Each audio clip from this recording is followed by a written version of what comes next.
ഈ തടം കണ്ടോ? ഈ തടം എടുത്ത് ഇതിനകത്ത് കൂർക്ക നട്ടിരിക്കുക.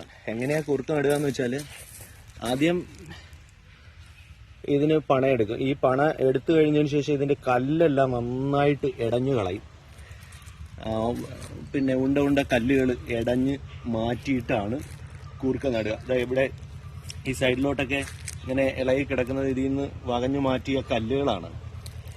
അപ്പോൾ അതിനുശേഷം ഇതിനകത്ത് കൂർക്കകൾ ഇങ്ങനെ അവിടെ എടുത്ത് വെക്കുകയാണ് ചെയ്യുന്നത്, അതിലേക്ക് ആഴ്ത്തി വെക്കുകയാണ് ചെയ്യുന്നത്.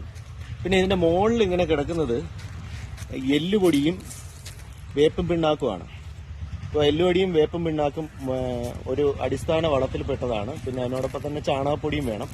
ഇതാണ് കൂർക്കയുടെ വിത്ത്. ഈ കൂർക്കയുടെ വിത്ത് മുളപൊട്ടി കഴിയുമ്പോൾ ഇതുപോലാണ്. ഈ ചെടിക്ക് നമുക്ക് പരിചയമുള്ള മറ്റൊരു ചെടിയായിട്ട് സാമ്യമുണ്ട്. അത് ഏത് ചെടിയാണെന്ന് നിങ്ങൾക്ക് കമന്റ് ചെയ്യാമോ? ഇതുമായിട്ട് സാമ്യമുള്ള ആ ചെടിയുടെ ഇലയ്ക്ക് ഒരു പ്രത്യേക മണമാണ്. ഏതാണ് ആ ചെടി? നട്ടുകഴിഞ്ഞ് 6 മുതൽ 8 മാസം കൊണ്ട് നമുക്ക് വിളവെടുക്കാം. ചീവക്കിഴങ്ങെന്ന് നമ്മൾ പറയാറുണ്ട്. ഇതിപ്പോ ഒരു 3.5 മീറ്റർ നീളമുള്ള ഒരു തടമാണ് കേട്ടോ. അപ്പൊ ഇതിലാണ് കൂർക്ക നട്ടിരിക്കുന്നത്. ഞാൻ 1 കിലോ കൂർക്കയാണ് ഇതിൽ നട്ടത്. ഇത്തിരി കൂടിപ്പോയിട്ടുണ്ടോ എന്ന് ഒരു ചെറിയ ഡൗട്ടുണ്ട്. എന്തായാലും ആദ്യമായിട്ടാണ് കൂർക്ക നടുന്നത്. അപ്പൊ അതിന്റെ വിശേഷങ്ങൾ പിന്നീട് പറയാം.